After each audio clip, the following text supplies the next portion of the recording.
জীবন স্মৃতিতে রবীন্দ্রনাথ লিখেছিলেন, শিক্ষার সকলের বড় অঙ্গটা বুঝাইয়া দেয়া নয়, মনের মধ্যে ঘা দেয়া। আর ইদানিং বাংলা শিক্ষা জগতে যা ঘটছে তাতে মনের মধ্যে শুধু নয়, গোটা সমাজের পিঠেই দগদগে ঘা তৈরি হয়েছে। এরই মধ্যে আজ গ্রুপ সি গ্রুপ ডি কর্মীদের ভাতা দেয়া সরকারি নির্দেশিকার ওপর অন্তর্বর্তী স্থগিতাদেশ দিল কলকাতা হাইকোর্ট। সেই নিয়ে এই অনুষ্ঠানে প্রথম প্রশ্ন। ওবিসি তালিকার পর এবার গ্রুপ সি গ্রুপ ডি কর্মীদের ভাতা প্রকল্পে অন্তর্বর্তী স্থগিতাদেশ কলকাতা হাইকোর্টে। এর জন্য দায়ী সরকারই বলছেন চাকরিহারারা। অযোগ্যদেরও ভাতা দিতে গিয়েই কি আদালতে আবার ধাক্কা খেল সরকার? দ্বিতীয় প্রশ্ন। ভাতা দিয়ে চিহ্নিত অযোগ্যদেরও সাহায্য করতে চেয়েছে সরকার। অনুমতি দেয়া মানে নীরবে প্রতারণা, জালিয়াতি এবং দুর্নীতিকে সমর্থন করা। রায় বিচারপতি অমৃতা সিনহার। আদালত বারবার বলা সত্ত্বেও কার স্বার্থে যোগ্য অযোগ্যদের বারবার একই মাপকাঠিতে রাখছে এই রাজ্য? তৃতীয় প্রশ্ন। কোন চেয়ার থেকে কি নির্দেশ আসবে আর বিজেপি সিপিএম মিষ্টি বিলি করবে এটা অনুমান করা যাচ্ছে। ভাতায় স্থগিতাদেশের পর বিচার ব্যবস্থার একাংশকে আবার নিশানা কুণাল ঘোষে। বারবার আদালতে ধাক্কা খাওয়ার জন্যই কি টার্গেট বিচারপতিরা? চতুর্থ প্রশ্ন। কেলক কলেজে মুখ্যমন্ত্রীর সামনে বিক্ষোভকারী ডাক্তারের বাড়ি যেতে গিয়ে গ্রেফতার সুকান্ত মজুমদার। সুকান্তের সঙ্গে দেখা করতে গিয়ে গ্রেফতার ডাক্তার রজত শুভ্র বন্দ্যোপাধ্যায়ও। নিয়ে যাওয়া হলো লালবাজারে। গণতান্ত্রিক দেশে কেউ কারুর বাড়িতে যাবে, তাতেও কেন পুলিশের হস্তক্ষেপ? পঞ্চম প্রশ্ন।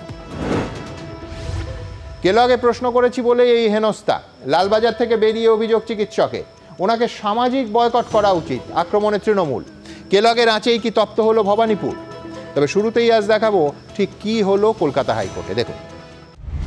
ফের হাইকোর্টে ধাক্কা খেল রাজ্য সরকার।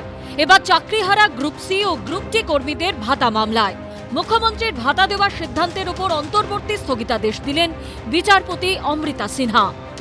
সাদা খাতা জমা দিয়ে যারা group C group D employee হলো তাদেরকে কেন টাকা দেওয়া হবে? আদালত উভয় পক্ষের কথা শুনে আজকে রায় প্রদান করেছেন, আজকে নির্দেশ দিয়েছেন যে অন্তর্বর্তীকালীন স্থগিতাদেশ থাকবে 26 তারিখ পর্যন্ত, 26শে সেপ্টেম্বর পর্যন্ত। অত্যন্ত তাৎপর্যপূর্ণভাবে বিচারপতি অমৃতা সিনহা নির্দেশনামায় বলেছেন, এই প্রকল্পের মাধ্যমে রাজ্য চিহ্নিত অযোগ্য চাকরিহারাদের সাহায্য করতে ইচ্ছা প্রকাশ করেছে। প্রতারণামূলক কাজের জন্য নির্দিষ্টভাবে চিহ্নিত যে অযোগ্যদের চাকরি বাতিল হয়েছে, সেই গোষ্ঠীর জন্য রাজ্য এ ধরনের কোনো প্রকল্প চালু করতে পারে কিনা সেটা আদালত খতিয়ে দেখবে। নির্দিষ্ট একটি গোষ্ঠীকে আর্থিক সুবিধা দেওয়া বৈষম্যমূলক বলেই মনে হয়। এই ধরনের চিহ্নিত অযোগ্যদের আর্থিক সাহায্য প্রদান অযাচিত। রাজ্যকে এই প্রকল্পটি চালিয়ে যাওয়ার অনুমতি দেওয়া মানে নীরবে প্রতারণামূলক কার্যকলাপ এবং দুর্নীতিকে সমর্থন করা। আমরা সেখানেও বলেছিলাম শুধুমাত্র যোগ্যদেরকেই ভাতা দেওয়া, কারণ যখনই অযোগ্যদেরকেও দেবেন, যখনই যোগ্য অযোগ্য মিশিয়ে দেবেন, তখনই সেখানে সেটা চ্যালেঞ্জের মুখে পড়বে এবং সেটা খারিজ হবে। রিভিউ পিটিশনের নিষ্পত্তি না হওয়া পর্যন্ত চাকরিহারা শিক্ষাকর্মীদের জন্য গত 26শে এপ্রিল ভাতার ঘোষণা করেন মুখ্যমন্ত্রী। গ্রুপ সি চাকরিহারাদের জন্য মাসে 25,000 টাকা এবং গ্রুপ ডির ক্ষেত্রে মাসিক 20,000 টাকা। শুক্রবার সরকারের এই সিদ্ধান্তের উপর অন্তর্বর্তী স্থগিতাদেশ দিয়ে বিচারপতি অমৃতা সিনহা বলেছেন, যখন দেশের সর্বোচ্চ আদালত কোনো নিয়োগ প্রক্রিয়ায় দুর্নীতি হয়েছে বলে জানায়, তখন সেই দুর্নীতির কারণে যারা সুবিধা পেয়েছে তাদের সরকারি কোষাগার থেকে কোনো সাহায্য করা উচিত নয়। এই ধরনের বিতর্কিত প্রকল্পের মাধ্যমে কলকাতা হাইকোর্টের এবং সুপ্রিম কোর্টের নির্দেশকে অমান্য করা হয়েছে বলে মনে হচ্ছে। যারা সদ্য সুপ্রিম কোর্টের রায় চাকরি হারা, তাদের সংসার যাতে চলে সেই কারণে মানবিক দিক থেকে একটা অন্তর্বর্তীকালীন রিলিফ দিচ্ছিলেন, সেটা আটকাতেও কারা কোর্টে গেল, কারা কোর্টে গেছে, এদের দেখুন, এদের চিহ্নিত করুন। পাল্টা জবাব দিয়েছে বিরোধীরা। উনি 11 সাল থেকেই এই ধরনের ইলিগ্যাল কাজ করেন, এই প্রথম কোর্ট একটা অঙ্কুশ লাগালো এবং আটকালো। It's a welcome verdict, interim verdict. রাজ্য সরকার আবার থাপ্পড় খেলেন হাইকোর্টে। যারা যোগ্যতার সঙ্গে চাকরি পায়নি, তৃণমূল কংগ্রেসের নেতাদের টাকা দিয়ে যারা চাকরি পেয়েছিল, তারাও বাড়ি বসে ভাতা পাবে। আর আমরা সারাদিন রাস্তায় ঘুরবো, চাকরি করব, ব্যবসা করব, সরকারকে ট্যাক্স দেব, আমাদের সেই পয়সায় বাংলার মাননীয় নাম কিনবেন। হাইকোর্ট জানিয়েছে 4 সপ্তাহের মধ্যে রাজ্যকে হলফনামা দিতে হবে। রাজ্য হলফনামা দেবার 2 সপ্তাহের মধ্যে উত্তর দেবেন মামলাকারীরা। সৌভিক মজুমদার, কৃষ্ণেন্দু অধিকারী ও শিবাশিস মৌলিকের রিপোর্ট, এবিপি আনন্দ। দেখুন, আমার প্রথম বক্তা তৃণমূল কংগ্রেস মুখপাত্র সমীর চক্রবর্তী মানবেন কিনা জানি না, কিন্তু ইদানিংকালে ভারতবর্ষের কোনো রাজ্যে কোনো সরকারের প্রস্তাবিত ভাতা নিয়ে বিচার ব্যবস্থাকে এত কঠোর সমালোচনা করতে হয়েছে আমার অন্তত মনে পড়ে না। আমার জানা নেই, সমীরদা ইতিহাস অনেক মাথায় রাখেন, সমীরদা বলতে পারবেন কিনা আমি জানি না। আমি একটু 51 নম্বর পয়েন্টে যাচ্ছি, যেখানে মাননীয় বিচারপতি অমৃতা সিনহা বলছেন যে রাজ্যকে এই প্রকল্পটা চালিয়ে নিয়ে যাওয়ার অনুমতি দেয়া মানে নীরবে জালিয়াতি, প্রতারণামূলক কাজকর্ম এবং দুর্নীতিকে সমর্থন জানানো।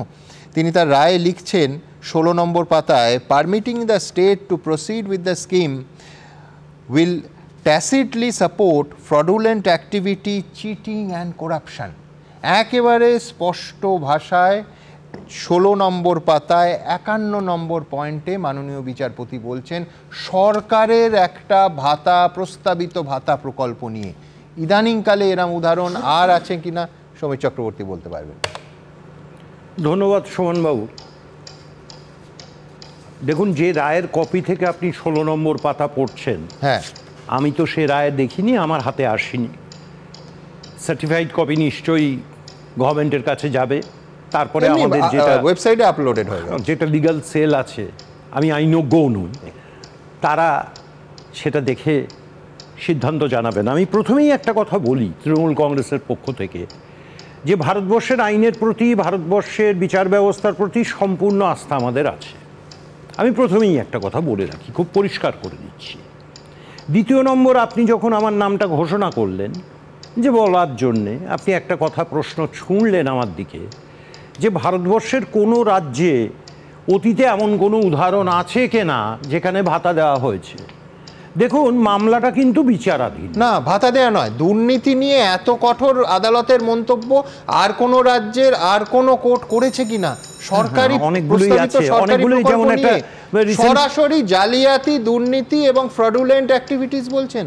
দেখুন, আমি আপনাকে শুধু স্মরণ করিয়ে দিচ্ছি, যেটুকু এক্ষুনি দাঁড়িয়ে আমার মনে পড়ছে, আমি ব্যাপম ট্যাপম নিয়ে তুলছি না, সেগুলো কি হয়েছিল আপনারাও জানেন। না না, দুর্নীতি তো আছে। ত্রিপুরাতে কি হয়েছিল? ত্রিপুরাতে কি হয়েছিল? 10,323 জন শিক্ষকের চাকরি গেছিল।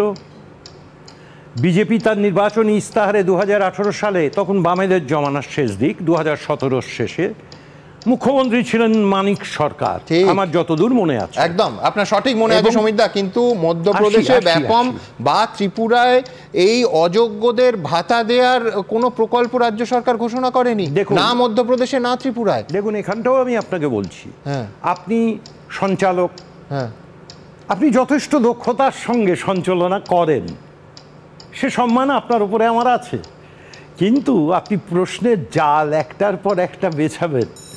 আমি কোনো এড়িয়ে যাওয়ার চেষ্টা করবো না, আমি সবটাই আপনাকে মন থেকেই উত্তর দেবো। পশ্চিমবাংলার মুখ্যমন্ত্রী মমতা বন্দ্যোপাধ্যায় একটা মানবিক মুখ্যমন্ত্রী, তার কারণ যেহেতু মামলাটা বিচারাধীন, শেষ হয়েছে কি? আমার আপনার কাছে প্রশ্ন, আমার আপনার কাছে একটা প্রশ্ন আছে, নেবো আপনার প্রশ্ন, আমার এই লাইনটা শেষ করতে দিন। নিশ্চয়ই। মামলাটা যেহেতু বিচারাধীন, সহানুভূতিশীল মুখ্যমন্ত্রী, মামলা যতদিন না শেষ হচ্ছে তিনি টোকেন রিলিফ দিচ্ছিলেন পরিবারগুলোকে। দেখুন সুমনবাবু, এই অবধি মানতে না আমার বিশ্বাস করুন কোনো অসুবিধা নেই। আমি বলছি এই প্রকল্প এবং আপনার কথা আমি নতমস্তকে মেনে নিতাম যদি হাইকোর্টে এবং পরবর্তীকালে সুপ্রিম কোর্টে এসএসসি যে ডেটা দিয়েছে, কোনো ইনভেস্টিগেটিং এজেন্সি নয়, এসএসসি যেটা দিয়েছে, যে অযোগ্যদের চিহ্নিত যাদের করা গেছে গ্রুপ সি এবং গ্রুপ ডি, তাদের বাদ দিয়ে ভাতাটা দেয়া হতো। আমি বলছি সমীরদা, আর কেউ, কোনো বিরোধী দল, কোনো অন্য প্রার্থী, কেউ প্রশ্ন তোলার জায়গাতেই থাকতো না সরকারের মানবিক মুখ নিয়ে। একটা কথা, এবং কোর্টও কোনো আপত্তি করতো না, আমি হলফ করে বলতে পারি। একদম ঠিক কথা, আপনি ঠিকই বলছেন। আপনি যোগ্য অযোগ্য মানে অযোগ্যদের কেন ভাতা দেবেন আমাদের ট্যাক্স পেয়ার মানিতে? আমি এই প্রথম কথা হচ্ছে যোগ্য এবং অযোগ্য, হ্যাঁ, বাঁচতে মানে কে বাঁচবে? এসএসসি বেঁচে দিয়েছে কোর্টকে।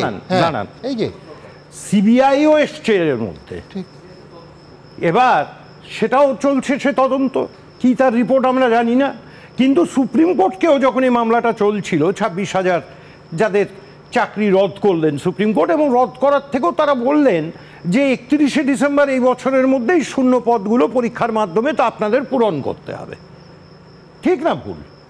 তার মানে সুপ্রিম কোর্টের কাছেও খুব ক্লিয়ার এটা ছিল না। তার কারণ নইলে তারাই তো অযোগ্যদের বাতিল করে দিয়ে যোগ্যদের চাকরিতে ঢুকিয়ে দিতেন। একটা অংশ সুপ্রিম কোর্টের কাছে একেবারে ক্লিয়ার ছিল, সেটা হচ্ছে যে এসএসসি বাবু বারবার আপনারাও এই প্রশ্ন তুলেছেন। একদম সমিতদা, একটা জায়গায় আমি আর আপনি একমত, সেটা হচ্ছে যে সুপ্রিম কোর্ট কারা যোগ্য তা নিয়ে ক্লিয়ার ছিল না, কিন্তু কারা অযোগ্য তা নিয়ে ক্লিয়ার ছিল। তার কারণ সেটা পশ্চিমবঙ্গের এসএসসি, হাইকোর্ট এবং সুপ্রিম কোর্টে স্ট্যাটিস্টিক্স দিয়ে তথ্য দিয়ে জানিয়েছিল। প্রশ্নটা ছিল যে বাকিরা যোগ্য কিনা, সেটা নিয়ে বিতর্ক ছিল, সেটা বলতে পারেনি এসএসসি, কিন্তু এরা যে অযোগ্য এটা জানিয়েছিল। আমার বক্তব্য আপনার কাছে, আমি আবার বলছি যে মানবিক মুখ সরকারের দেখা যেত, বা তাই নিয়ে বিরোধীরা কেউ প্রশ্ন তুলতে পারতেন না। আপনি যদি আপনার ভাতা প্রকল্পে সরকার যদি বলতো যে আমরা শুধুমাত্র যারা চিহ্নিত অযোগ্য তাদের বাদ রেখে এই ভাতা দেব। প্রথম কথা হচ্ছে আমাদের কাছে ক্লিয়ারই নয় কে যোগ্য কে অযোগ্য। কি বলছে? এবং শুনুন, এই নিয়ে দীর্ঘ আপনারাও শো করেছেন, কোর্টের বিচারপতিদেরও মন্তব্য বারবার এসছে যে ওএমআর শিট সেগুলো কোথায়, বারবার এসছে। এবং সিবিআই নাকি সেটা কিছুটা উদ্ধার করেছে, কি নাকি তাদের সার্ভার ছিল উত্তর ভারতের কোনো একটা রাজ্যে, সেখান থেকে নাকি তারা সার্ভার থেকে সংগ্রহ করতে পেরেছে। কিন্তু ব্যাপারটা যদি অতটাই পরিষ্কার হতো তাহলে তো যোগ্য যারা তাদের সুপ্রিম কোর্ট রেখে দিতেন, তাদের তো রেখে দিতেন অত্যন্ত জলের মতো পরিষ্কার, তাহলে শুধু অযোগ্যদের বাদ দিয়ে দিতেন। সমিতদা, আমার প্রিয় speaker, let's agree to disagree. কেন ডিসএগ্রি করছি সমিতদার বলা শেষ হয়ে যাওয়ার পর আমি বলবো, তথ্য দিয়ে বলবো। আপনার সম্পূর্ণ গণতান্ত্রিক অধিকার আছে আমার সঙ্গে সহমত না পোষণ করার, সম্পূর্ণ গণতান্ত্রিক অধিকার আপনার আছে, আপনার বাক স্বাধীনতা আছে, আপনার ব্যক্তি স্বাধীনতা আছে, আপনি করতেই পারেন। কিন্তু যুক্তি কি বলে, যোগ্য এবং অযোগ্য যদি চিহ্নিতই হয়ে থাকে তাতে 1 সেকেন্ডের ডিসিশন, যোগ্যরা থাকবে অযোগ্যরা বাদ যাবে না। সমিতদা, আপনি একটা ছোট্ট অংশ মিস করে যাচ্ছেন। সেটা হচ্ছে যে অযোগ্য চিহ্নিত হয়েছে, বাকিরা কি যোগ্য? কোর্টের এই জায়গাটা সম্পূর্ণ ধোঁয়াশা সৃষ্টি করেছে সরকারি সংস্থা এসএসসি, খুব পরিষ্কার। এই একটা জায়গায় আপনি মানে কেন দ্বিমত হচ্ছেন আমার সঙ্গে, আমি আমার সত্যি জানা নেই। বারবার এই কারণেই দ্বিমত হচ্ছে। এবং অযোগ্য তো অন্য কেউ নয়, সরকার চিহ্নিত করেছে। আমি তো এসএসসি কে সরকারই ধরবো, এবং চিহ্নিত করে কোর্টকে হলফনামা দিয়ে বা দিনের পর দিন এফিডেভিট দিয়ে একেবারে স্পষ্ট অযোগ্য চিহ্নিত করেছে। কিন্তু পাশাপাশি বাকিরা যোগ্য কিনা এইটা বলেনি। সমস্যা, ধোঁয়াশা এবং দায়টা অ্যাবসলিউটলি সেই জায়গায়। এবার আমি আপনাকে একটা কথা বলি, এটা তথ্য, এটা আমার ব্যক্তি স্বাধীনতা বা সঞ্চালক হিসেবে স্বাধীনতা নয়। সেটা হচ্ছে হাইকোর্টের single bench, division bench, supreme কোর্টের ডিভিশন বেঞ্চ, সব রায় আমরা শুনেছি। সমস্ত বিচারকদের একটা কথা বারে বারে বলতে শুনেছি যে যোগ্য এবং অযোগ্যদের তালিকাটা পরিষ্কার করে দিন। এটা হয়েছে না হয়নি? ওই তো একজন আইনজীবী বসে আছে, সেটা তো হয়নি। সেটা করলে তো মামলায় জড়িত ছিলেন। আমি কি 26,000 বলছি অযোগ্যর? আচ্ছা, বেশ বেশ বেশ, তাহলে সুমন বাবু, আপনি কি মানেন যে মানবিক মুখ হিসেবে মুখ্যমন্ত্রী মমতা বন্দ্যোপাধ্যায় যে কথাটা বলছেন যে ইন্টারিম রিলিফ, এই যে পরিবারগুলোকে, সেটাও সুপ্রিম কোর্ট অনুমোদন দিয়েছে, those who are not tainted. আবার একটা কথা বলছি, একটাই ছোট্ট জায়গা, যোগ্য তালিকা মানে কি? যোগ্য মানেই তো দে আর নট টেন্টেড, তাই সেই জন্যই তো যোগ্য। এখন আপনি বলবেন এরা প্রকৃত। আমি এখনো আমার প্রথম বাক্যে যা বলেছি, সমিতা ধন্যবাদ। দেখুন, আপনি এত দুজনকে পছন্দ করি যে এই অনুষ্ঠান আরো আধ ঘন্টা এটা চলতে পারে, কিন্তু বিষয়টা খুব স্পষ্ট, এটা ব্যক্তি স্বাধীনতা বা সঞ্চালকের স্বাধীনতার বিষয় নয়, বিষয়টা হচ্ছে তথ্য। আমি আবার আমার কথা আমার পরের বক্তা ফিরদৌস শামীম, এই মামলার আইনজীবী, তার কাছে যাব। তার আগে খুব স্পষ্ট করে বলা দরকার যে রাজ্য সরকার কিন্তু একটা শব্দে যদি এই যে ভাতার সিদ্ধান্ত, তাতে একটা শব্দ থাকতো যে অযোগ্য যারা স্পেসিফিক্যালি টেন্টেড তাদের আমরা বাদ দিচ্ছি, তাহলে কোনো আদালতে কোনো আইনি ব্যবস্থায় সেটা চ্যালেঞ্জ হতো না, এবং সেটা উল্টো দিকের রায় যাওয়ার তো অন্য ভিন্ন প্রসঙ্গ ওঠে না। কেন?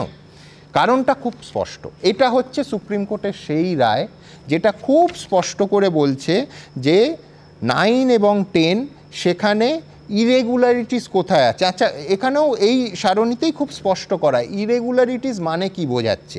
ওএমআর ইস্যু, র্যাঙ্ক জাম্পিং এবং ইরেগুলারিটিস ধরে নবম এবং দশম শ্রেণীর ক্ষেত্রে সেটা 8.5%, একাদশ এবং দ্বাদশ শ্রেণীর ক্ষেত্রে সেটা 14.47%, এবং মারাত্মক জাম্প হচ্ছে গ্রুপ সি গ্রুপ ডি। কতটা জাম্প পরের ফিরদৌস নিশ্চয়ই আমাদের বলতে পারবে, যে 38.43% হচ্ছে গ্রুপ সি, এবং গ্রুপ ডির ক্ষেত্রে প্রায় 45%, 44.87%।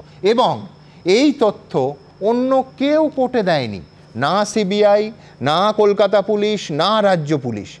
এই কোর্টে হলফনামা দিয়ে হাইকোর্টে এই তথ্য দিয়েছে এসএসসি, পশ্চিমবঙ্গ সরকারের এসএসসি, যেটা হুবহু সুপ্রিম কোর্টের যে রায় সেখানে রিফ্লেক্টেড হচ্ছে। একেবারে স্পষ্ট কথায় হাইকোর্ট সুপ্রিম কোর্টের সেই রায়কে আপহেল্ড করেছিল।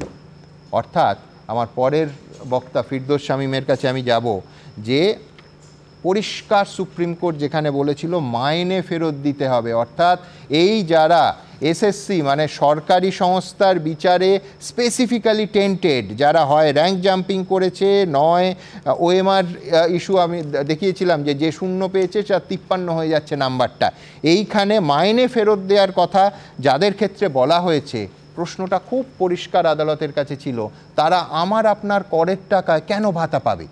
তাদের যদি বাদ দেওয়া হতো, I repeat and I stick to my point, তাহলে কিন্তু আইনের জায়গাটা রাজ্য সরকারের অনেক দৃঢ় থাকতো।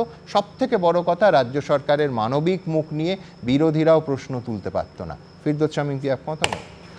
দেখুন, আমি এর সঙ্গে একটা কথা অ্যাড করে নিই। আপনাদের মনে আছে নিশ্চিতভাবেই West Bengal board of secondary education তারা একটা অ্যাপ্লিকেশন মুভ করলো। তারা অ্যাপ্লিকেশন মুভ করে বলল যে আমাদের রাজ্যে এত সংখ্যক শিক্ষক এবং শিক্ষাকর্মী একসঙ্গে স্কুলগুলো থেকে চলে গেলে আমরা শিক্ষা চালাবো কী করে?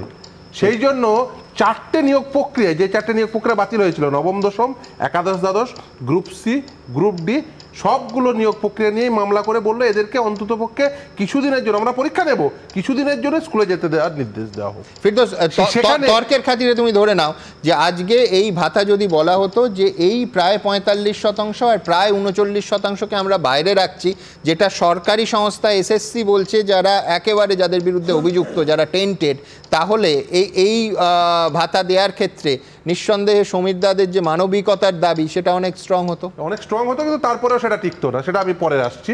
কিন্তু সুপ্রিম কোর্ট কি বললো, আমি যে কথায় ছিলাম, সুপ্রিম কোর্ট কি বললো? সুপ্রিম কোর্ট বললো না, শিক্ষকরা যেতে পারে নবম দশম একাদশ, কিন্তু শিক্ষাকর্মীরা যেতে পারবে না। কেন? ওই যে আপনি পার্সেন্টেজ শোনাচ্ছিলেন না, তার কারণ পার্সেন্টেজটা অনেক বেশি হায়ার, যেটা আইডেন্টিফাই করেছে এসএসসি নিজেই, যেটা আইডেন্টিফাই করেছে সরকার নিজেই, যেটা আইডেন্টিফাই করেছে বোর্ড নিজেই। আচ্ছা, এটা বাতিল কেন হলো? তার কারণ বাতিল হলো এই কারণেই, তার কারণ সরকার, এসএসসি এবং বোর্ড তারা ব্যর্থ হলো কে দাগি নয় এটা আইডেন্টিফাই করতে। ওরা বললো বারবার এভিডেভিট দিয়ে, এসএসসি কলকাতা হাইকোর্টে 4টে এভিডেভিট দিল, আর এভিডেভিট দিয়ে বললো যে আমরা এখনো পর্যন্ত যা আইডেন্টিফাই করেছি দাগি, সেই দাগির সংখ্যাটা হচ্ছে এটা, যেটা আপনি তালিকায় দেখাচ্ছেন। কিন্তু কখনোই বললো না এর বাইরে থাকা প্রতিটি ব্যক্তি একেবারে অদাগী, এই শব্দবন্ধ কখনো ব্যবহার করলো না, কোর্টে বললো না, তারপর সেই দিন আমাদের ইন্টারভিউতে বললো না, কোথাওই তারা বলেনি, বলার সুযোগ নেই। তার কারণ কি বলুন তো? শুধুমাত্র আপনারা একটা জিনিস আমরা মিস করে যাচ্ছি, সেটা হচ্ছে আমরা ত্রিপুরার কথা শুনলাম বোয়াদার মুখ থেকে। ত্রিপুরায় কি হয়েছিল? ত্রিপুরায় হয়েছিল আইন ভঙ্গ হয়েছিল, নিয়োগের তো নির্দিষ্ট নিয়ম রয়েছে, সেই নিয়ম ভঙ্গ হলে সেই নিয়োগ প্রক্রিয়া বাতিল হয়। আমার এই রাজ্যেই আপার প্রাইমারিতে প্রথম বাতিল হয়েছিল এই আমলে, আপার প্রাইমারিতে একটা গোটা মেরিট লিস্ট মহামান্য বিচারপতি মৌসুমী ভট্টাচার্য তিনি বাতিল করেছিলেন। কেন? তার কারণ নিয়োগের যে আইন, সেই আইন মোতাবেক সেই মেরিট লিস্ট তৈরি হয়নি, সেই জন্য গোটা মেরিট লিস্ট বাতিল হয়েছিল। নিয়োগের আইন মেনে যদি আপনি নিয়োগ না করেন তাহলে কিন্তু নিয়োগ প্রক্রিয়া বাতিল হয়। এক্ষেত্রে নিয়োগ হয়ে যাওয়ার পরে কিছু মানুষ টেন্টেড হিসেবে চিহ্নিত হয়েছেন, কিন্তু তার বাইরের মানুষ যে একেবারেই টেন্টেড নয়, এটা না হলফ করে না রাজ্য জানিয়েছে, না এসএসসি জানিয়েছে, না বোর্ড জানিয়েছে। এবার বলবেন সিবিআই তো তদন্ত করছে, সিবিআই কিসের তদন্ত করছে? সিবিআই ক্রিমিনালিটি তদন্ত করছে। ইডি কিসের তদন্ত করছে? ইডি তদন্ত করছে আর্থিক লেনদেন কি রয়েছে সেটার তদন্ত করছে। চাকরি নিয়ে ইডি বা সিবিআই কেউ তদন্ত করেনি, সিবিআই তদন্ত করছে এই চাকরি বিক্রির ক্ষেত্রে, চাকরি এই করাপশনের ক্ষেত্রে কি পরিমাণ ক্রিমিনালিটি রয়েছে সেটা। তর্কের খাতিরে ধরো আরেকটা প্রশ্ন আমি করছি, যে যেটা মাননীয় বিচারপতি বা সওয়ালেও একাধিকবার এসছে, যে ধরা যাক রাজ্য সরকার মানবিক মুখ, তারা সেইটা দেখাতে 31 লক্ষ যারা যত পরীক্ষার্থী ছিল 31 লক্ষকেই ভাতা দিত, সেটাও তো তাহলে মানবিক মুখ দেখানোর আরেকটা অংশ হতো। আমি সবাইকে দিচ্ছি, আমি ডিসক্রিমিনেট করব না। দেখুন এই যে শিশির বিশ্বাস বা সোমনাথ মণ্ডল, এরা কারা? এরা হচ্ছে যোগ্য বঞ্চিত চাকরি প্রার্থী। এরা কি বলছেন? এরা বলছেন যারা আদালতে গেছেন, যাদের হয়ে আমরা মামলা লড়েছি, কিন্তু মামলা তো করেছেন শিশির বিশ্বাস, সোমনাথ মণ্ডল, প্রকাশ মণ্ডলরা, তারা বলছেন আমরা ওয়েট লিস্টেড ক্যান্ডিডেট, আমরা বঞ্চিত হলাম। দেখো আমরা 2016 সালের নিয়োগ প্রক্রিয়া, আমরা 9 বছর ধরে বঞ্চিত হয়ে আছি। আমাদেরকে একবার বঞ্চনা করলো সরকার, এসএসসি বোর্ড, চাকরি না দিয়ে আমরা যোগ্য হওয়া সত্ত্বেও আবার বঞ্চনা করার জন্য সরকার আবার ঘোষণা করলো, সরকার যারা সাদা খাতার মাস্টার, যারা 20 লাখ 25 লাখ টাকা দিয়ে, মানে শিক্ষাকর্মী যারা 20 লাখ 25 লাখ টাকা দিয়ে চাকরি বাজার থেকে কিনলো, তাদেরকে ঘুরপথে চাকরি টাকা দেওয়ার বন্দোবস্ত হচ্ছে। আদালত কি নির্দেশ দিয়েছিল? আদালত নির্দেশ দিয়েছে দুটো অত্যন্ত গুরুত্বপূর্ণ নির্দেশ রয়েছে। এক, এদের কাছ থেকে 12% সুদে টাকা ফেরত নাও, সেই বন্দোবস্ত কিন্তু এখনো তৈরি হয়নি। এখনো ডিস্ট্রিক্ট ম্যাজিস্ট্রেটরা তাদের কাছ থেকে ল্যান্ড রেভিনিউ হিসেবে টাকা ফেরতের কোনো প্রকার বন্দোবস্ত করেননি। শুধু তাই নয়, সিবিআই এর উপর একটা নির্দেশ আছে, প্রয়োজনে তাদের কাস্টোডিয়াল ইন্টারোগেশন করতে পারে। সিবিআই কি করছে এটাও কিন্তু আদালতে উপযুক্ত সময়ে আমরা নিয়ে যাব। আমি এখানে শুধু যোগ করব, সেটা হচ্ছে যে অর্থাৎ যাদের কাছ থেকে সুপ্রিম কোর্ট টাকা, মানে তারা যা বেতন তুলেছেন বেআইনিভাবে বেতন, এবং বেআইনিভাবে তারা চাকরিটা পেয়েছেন, বেতন ফেরত দেওয়ার নির্দেশ আছে, তারা কি করে আমার আপনার করের টাকায় ভাতা পায়? মূল প্রশ্ন তো এই জায়গায় থাকবেই। তবে আমি এখানে আমার পরের প্রতিবেদনে দেখাবো যে রাজ্য সরকার গ্রুপ সি কর্মীদের জন্য যে 25,000 এবং গ্রুপ ডির ক্ষেত্রে যে মাসিক 30,000 ভাতা দেওয়ার সিদ্ধান্ত নেয়, সেইটা কোর্টে শুধু চ্যালেঞ্জ হয়েছিল তা নয়, 9 জুন রাজ্য সরকারের উদ্দেশ্যে মাননীয় বিচারপতি অমৃতা সিনহা একের পর এক প্রশ্ন ছুঁড়ে দেন। পরের প্রতিবেদনে দেখাবো। গ্রুপ সি যারা আছে তাদের একটা 25,000 টাকা করে, আর গ্রুপ ডি যারা আছে তাদের 20,000 টাকা করে।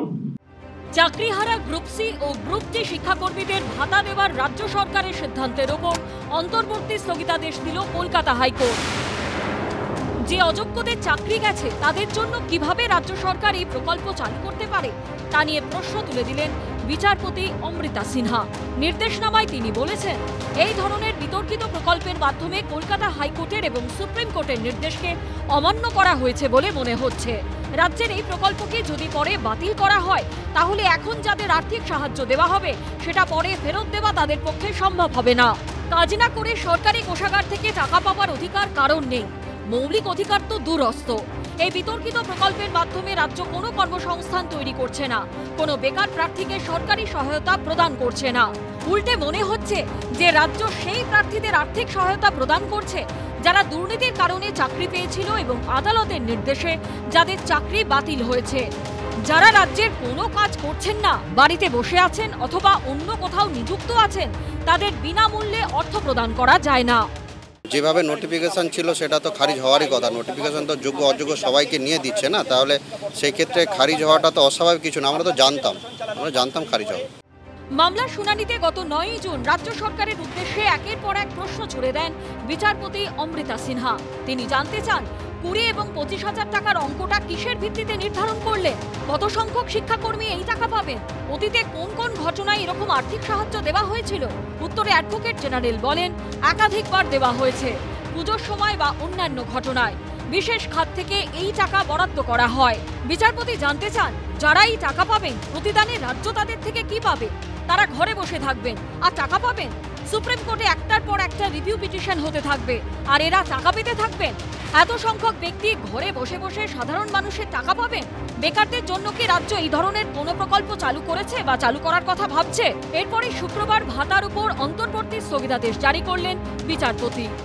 আইনি লড়াইয়ের একটা ব্যবস্থা হচ্ছে, কিন্তু পাশাপাশি এক পরিবারগুলো চাকরি আচমকা চলে যাওয়া কি যন্ত্রণা, মানবিক দিক থেকে মুখ্যমন্ত্রী তার একটা অন্তর্বর্তীকালীন রিলিফের ব্যবস্থা করেছিলেন, এরা সেটা আটকাতে যাচ্ছে। এটা তো মানবিকতার প্রশ্ন। শুধুমাত্র প্রাতিষ্ঠানিক লুটকে, চাকরি বিক্রিকে, খোলা বাজারকে বাঁচিয়ে রাখবার জন্য, তৃণমূলের চুরিকে চাপা দেওয়ার জন্য আজকে এসব ভাতা এসবের ব্যবস্থা করা হচ্ছিল। তো স্বাভাবিকভাবেই প্রথমেই তো বলা হচ্ছিল যে এটা সুপ্রিম কোর্টের নির্দেশকে কার্যত চ্যালেঞ্জ জানানো হয়েছে। সিঙ্গেল বেঞ্চের এই রায়কে চ্যালেঞ্জ করে কি ডিভিশন বেঞ্চে যাবে রাজ্য সরকার? সৌভিক মজুমদার, শিবাশিস মৌলিক ও অনিচ্ছিক ভট্টাচার্যের রিপোর্ট, এবিপি আনন্দ। আমার পরের বক্তা বিজেপির মুখপাত্র রাজস্বী লাহিড়ী। আমি ঠিক উল্টো দিক থেকে আসবো, যে এটা তৃণমূলের পক্ষে ideal situation, win win situation. কেন এত বড় কথাটা বলছি? এক হচ্ছে যে দেখুন, অবশ্যই তৃণমূল বলবে যে সরকার অত্যন্ত মানবিক, সেই জন্য যারা চাকরিহারা তাদের গ্রুপ সির জন্য মাসে 25,000 এবং গ্রুপ ডির জন্য মাসিক 20,000 টাকা আমরা ভাতা দিয়েছিলাম। বিজেপি এবং সিপিএম মামলা করে ভাতা আটকে দিল। আজকে ইতিমধ্যেই মুখপাত্ররা বলতে শুরু করেছেন এদের চিহ্নিত করুন, এদের চিনে রাখুন। এবং দুই, আমরা প্রত্যেকে জানি যে রাজ্য সরকার বহু রাজ্যের মতো অত্যন্ত আর্থিক অবস্থা বেশ টালমাটাল, এবং ধরুন বকেয়া ডিএ নিয়ে সুপ্রিম কোর্টের আদেশ, শোনা যাচ্ছে যে মার্কেট বরোয়িংয়ের দিকে রাজ্য যাবে কিনা আমি জানি না। সামাজিক প্রকল্প একাধিক চালিয়ে নিয়ে যাচ্ছে রাজ্য সরকার। যে সামাজিক প্রকল্প একটা চাপ সবসময় থাকে যে 2026-এর ভোটের আগে সেই সামাজিক প্রকল্পগুলোর বরাদ্দ আরেকটু বাড়ানো, সব মিলিয়ে এই টাকার অত্যন্ত আর্থিক দিক থেকে চাপাচাপির অবস্থার মধ্যে এই রকম আমি যদি যোগ্য অযোগ্য দুপক্ষকে নিয়ে একটা ভাতা দিই এবং সেটা কোর্টে আটকে যায়, তাহলে আমার টাকাটাও দিতে হলো না। অর্থাৎ একদিকে আর্থিক চাপটা আমার বাড়লো না, অথচ আমি খুব স্পষ্ট করে, যেটা একেবারে সকাল থেকেই এই রায়ের পর তৃণমূল বলছে যে একেবারে আইডিয়াল সিচুয়েশান, যে আমরা তো দিতে চেয়েছিলাম, আমরা মানবিক মুখ, তা সত্ত্বেও অন্য বিরোধীরা মামলা করে এই টাকাটা আটকে দিল। দেখি রাজস্বীর কী উত্তর হয়। সুমনদা, শুভ সন্ধ্যা সকল দর্শককে। আজ 20শে জুন, আজ পশ্চিমবঙ্গের জন্মদিন। বড্ড আয়রনি যে আচার্য সুনীতি কুমার চট্টোপাধ্যায়, ইতিহাসবিদ রমেশচন্দ্র মজুমদার, স্যার যদুনাথ সরকার, যারা পশ্চিমবঙ্গের জন্মের জন্য আজকে লড়াইটা দিয়েছিলেন, আজকে তাদের সেই পশ্চিমবঙ্গে ভয়ের বড় ভয়ঙ্কর, মানে অক্ষরের বড় আজকে প্রভাব, ভাতা, ভাঁওতা এবং ভণ্ডামি। তো এই ভাতার, ভাঁওতা এবং তার সঙ্গে ভণ্ডামি যুক্ত হয়ে যে ঘুলিয়ে দেওয়ার যে ব্যবস্থাটা হচ্ছে, যে ঘুলিয়ে জলটা খাওয়া হচ্ছে, 23 লক্ষ পরীক্ষা, বিরোধীদের ওপর যে আরেকটা ভয় রাজ্যের মানুষ রাখতে মানে চাইছেন, বা তাদের সেই আরেকটা মানে ভরসাটা কি বিরোধীরা যোগাতে পারছে? ভরসা বিরোধীরাই যোগাচ্ছে, বিরোধীরা যোগাচ্ছে বলেই আজকে এই দুর্নীতির বিরুদ্ধে এই লড়াইটা হচ্ছে। যেখানে দাঁড়িয়ে 23 লক্ষ পরীক্ষার্থী ছিলেন, 25,000 বলছে তোমরা আরেকটা ভয়ের দিকে যাচ্ছ, গোটা ব্যাপারটাকে ভেস্তে দিতে চাইছো। না, তৃণমূলের দুর্নীতি করার এন্টায়ার যে পরিকল্পনা, সেটাকে অবশ্যই বিরোধীরা ভেস্তে দিতে চাইছেন, এবং সেটা ভেস্তে দেওয়ার সব রকম ব্যবস্থা করা হয়েছে। কারণ যে পাঁচের ঘরের নামতা বলতে পারে না, নিজের নাম সই করতে পারে না, সেরকম শিক্ষক যখন পশ্চিমবঙ্গের বাঙালি ছেলেমেয়েদেরকে শেখানোর দায়িত্ব এটা তৃণমূল দিচ্ছে তাদেরকে, সেই চক্রান্তকে ভেস্তে অবশ্যই আমরা দেব। আনুমানিক কিন্তু যখন তৃণমূল বলবে যে যাদের চাকরি চলে গেল তাদের প্রত্যেকের ঘরে যাতে উনুনটা জ্বলে, রান্নাটা তৈরি হয়, আমরা ভাতা দিতে চেয়েছিলাম, বিরোধীরা দিতে দিল না। করের টাকায় ভাতা দেওয়া, তৃণমূল কংগ্রেসের যে বিভিন্ন নেতার গার্লফ্রেন্ডের খাটের তলার থেকে 52 কোটি, কারুর 17 কোটি যে অনন্ত প্রাসাদোপম বাড়ি, এগুলোকে বিক্রি করে ভাতা দিক তৃণমূল কংগ্রেস, কোনো অসুবিধা নেই। কিন্তু সাধারণ মানুষের যে করের টাকা, আজকে এখানে ত্রিপুরার প্রসঙ্গ উঠে এলো, এবং পুরো ব্যাপারটা যেরকম তৃণমূলের মুখপাত্র গুলিয়ে দেওয়ার চেষ্টা করলেন, যে 23 লক্ষ পরীক্ষার্থী ছিলেন, তার মধ্যে থেকে আনুমানিক 25,000 নাম বেরোয়, তার মধ্যে থেকে 8,000 জন আইডেন্টিফাইড অযোগ্য বলা হচ্ছে, আসলে তারা অবৈধ, যারা ওই সাদা খাতা জমা দিয়ে 20 লাখ, 25 লাখ, 5 লাখ, 10 লাখে চাকরিটি পেয়েছে। এবার বাকি পড়ে থাকলো 17,000। এই 17,000কে না বুয়াদাদের সরকার, না বুয়াদাদের পরিচালিত এসএসসি, তারা কেউ বললেন না যে এই 17,000 এরা হচ্ছে যোগ্য, বা এই 17,000-এর মধ্যে 7,000 হচ্ছে আরো অযোগ্য, কিন্তু বাকি 10,000 হচ্ছে যোগ্য, যেটা বুয়াদা ঘুলিয়ে দেওয়ার চেষ্টা করছিলেন। যাই হোক, তৃণমূল কংগ্রেসের দুর্নীতির একটা প্যাটার্ন আছে, যখনই দুর্নীতি বা কোনো কিছু ধরা পড়ে, কেউ ধরা পড়ে, হয় তাকে কিছু অর্থ আর না হলে পরে তাকে জেলে ঢুকিয়ে তার মুখ বন্ধ করে দাও। তার সব থেকে বড় প্রমাণ হচ্ছেন কুণাল ঘোষ, যিনি নিজে বলেছেন, যা সে আকুল ক্রন্দন আকুতি মিনতি গোটা পশ্চিমবঙ্গ দেখেছে, তাকে বলতে দেওয়া হয়নি। তো এই মুখ বন্ধ আর না হলে টাকা দাও, তার বদলে নিজের সরকারকে কোনো ক্রমে বাঁচাও। যে মমতা বন্দ্যোপাধ্যায় বলেছিলেন যে সরকার ডিএ দিতে পারে না, তার সরকারে থাকার অধিকার নেই, আজকে মমতা বন্দ্যোপাধ্যায়, সেই মমতা বন্দ্যোপাধ্যায় কেন আজকে রাজ্য সরকারি কর্মচারীদের ডিএটাকে আটকে রেখেছেন? আজকে যখন ত্রিপুরার কথা হচ্ছে যে বামেদের আমলে দুর্নীতি হয়েছিল, হ্যাঁ হয়েছিল, কিন্তু কোনো কোর্ট, বলতে বাধ্য হচ্ছি, কোনো কোর্টকে এ ধরনের রায় দিতে হয়নি, কোনো কোর্টকে কখনো এরকম বলতে হয়নি। সেই দুর্নীতির 10,000 শিক্ষকের মধ্যে কিন্তু 5,000 নন টিচিং স্টাফে ত্রিপুরায় অলরেডি অ্যাকোমোডেটেড হয়ে গেছেন, এবং বাকি যারা আছেন তারা রাজি হয়েছেন পরীক্ষা দিয়ে, পরবর্তীকালে পরীক্ষা দিয়ে আবার যদি চাকরি পাওয়া যায়। কিন্তু সেই আন্দোলনরত শিক্ষকরা ত্রিপুরায় পুলিশের লাঠির বাড়িও খেয়েছে। আমি এখান থেকে আমার পরের প্রতিবেদনে যাব, যে প্রতিবেদনে একেবারে স্পষ্ট করে যারা চাকরি হারালো তারা কি বলছে। এই যে আজকে কোর্টের যে ভাতাটার ওপর অন্তর্বর্তী স্থগিতাদেশ হলো, তাই নিয়ে তাদের কি মত দেখাবো। যদি সরকারের সদিচ্ছা থাকতো তাহলে কিন্তু যোগ্য অযোগ্য আলাদা করে যোগ্যদের জন্যই ব্যবস্থা করতে পারতো, তাহলে হয়তো কোর্ট ভেবে দেখতে পারতো। আবার সেই নিয়োগ দুর্নীতির মামলা, আবার আদালতে রাজ্য সরকারের ধাক্কা। দুর্নীতির মামলায় গ্রুপ সি গ্রুপ টি কর্মীদের সবার চাকরি বাতিলের কলকাতা হাইকোর্টের নির্দেশ বহাল রেখেছে সুপ্রিম কোর্ট। তারপরও রাজ্য সরকার যোগ্য অযোগ্য না বেছে সমস্ত গ্রুপ সি এবং গ্রুপ টি কর্মীদের সরকারি কোষাগার থেকে মাসিক 20,000 ও 25,000 টাকা ভাতা দেওয়ার সিদ্ধান্ত নেয়। এবার সেই নির্দেশ আপাতত স্থগিত করে দিল কলকাতা হাইকোর্ট। শুধু তাই নয়, নির্দেশনামায় বিচারপতি অমৃতা সিনহা স্পষ্ট বলেছেন, যখন দেশের সর্বোচ্চ আদালত কোনো নিয়োগ প্রক্রিয়ায় দুর্নীতি হয়েছে বলে জানায়, তখন সেই দুর্নীতির কারণে যারা সুবিধা পেয়েছে তাদের সরকারি কোষাগার থেকে কোনো সাহায্য করা উচিত নয়। নির্দিষ্ট একটি গোষ্ঠীকে আর্থিক সুবিধা দেওয়া বৈষম্যমূলক বলেই মনে হয়। জনকল্যাণমূলক কাজের জন্য আইন প্রণয়ন করার ক্ষমতা অবশ্যই রাজ্যের আছে, কিন্তু সেটার জন্য নির্দিষ্ট কাউকে বেছে নেওয়ার নীতি গ্রহণ করা যায় না। যখন দুপক্ষই ক্ষুধার্ত থাকে, তখন রাজ্য নির্দিষ্ট একটি গোষ্ঠীকে খাদ্য সরবরাহ করে বাকিদের ক্ষুধার্ত অবস্থায় ছেড়ে দিতে পারে না।